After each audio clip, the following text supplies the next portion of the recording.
and other institutions in Israel were all Jewish.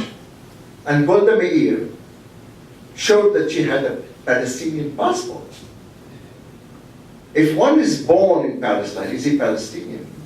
There were many Jews born in Palestine. If somebody who has a Palestinian passport, is he Palestinian? So who are those people called Palestinians that now they want a nation?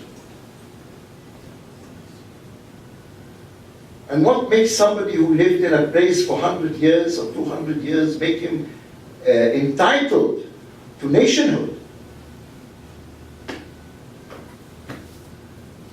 I was born in Iraq. My family lived there for 2,000 years.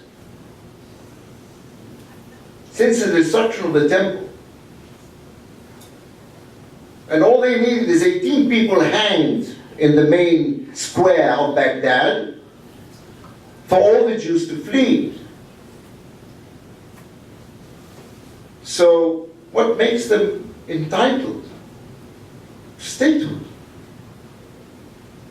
There was no Palestinian before 1948. A Palestinian could be a Jew, could be anybody in Palestine. But you know, we created the Palestinian nation.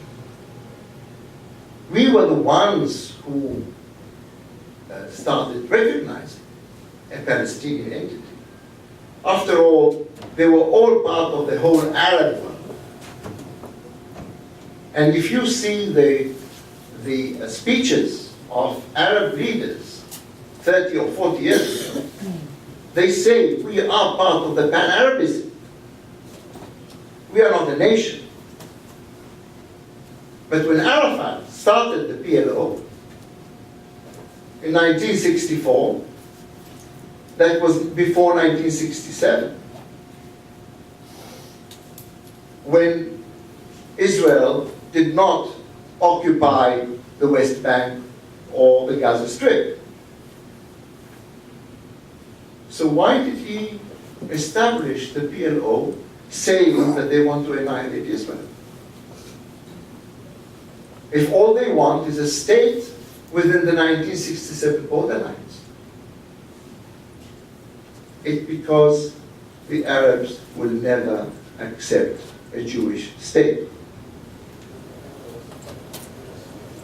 And some of them say it openly that the Jewish state is a waqf. A waqf means a holy place that cannot be given. And therefore, no Arab leader can make peace with Israel and giving up Israel within the Green Line. So for the Arabs, there is no difference whatsoever between Shechem and Hebron and Bethlehem than Tel Aviv and Haifa and Netanya. And when the Arabs speak about the end of occupation, they do not mean the end of occupation in Gaza or the end of occupation in the West Bank. They mean the end of Israel. And we do not grasp that yet, because we are blind for peace. If there is any nation in the world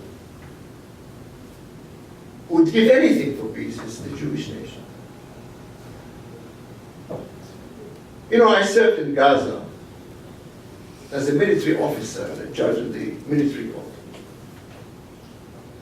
It was a military court not of soldiers, it was a military court for terrorists. And at that time, I could walk the streets of Gaza in uniform, without weapon,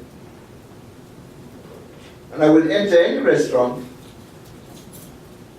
and buy food, buy a meal, and they would say thank you.